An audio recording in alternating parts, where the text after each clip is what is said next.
Today I will show you how to borrow money on Cash App. So, borrowing money on Cash App isn't automatic for every user. It's a special feature called Cash App Borrow that only shows up for eligible accounts.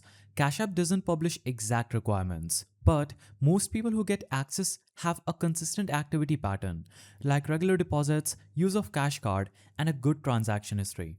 To check eligibility, first open the Cash App and use it actively for sending and receiving money, and keep account in good standing. Cash App may make the borrow option appear once you've built enough activity. Simply open Cash App now.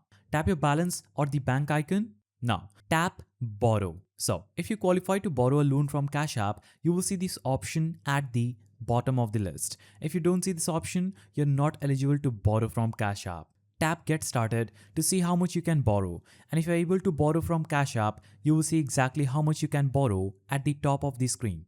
Your borrowing limit is affected by many factors, including whether you repay your loans on time, how much money you deposit into or keep in Cash App, and your recent credit history.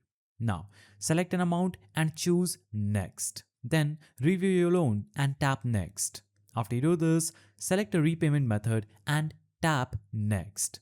So, each time you get your money in Cash App, a 10% of deposit will be set aside to pay back your loan. Now, you can review the repayment details and tap Borrow instantly.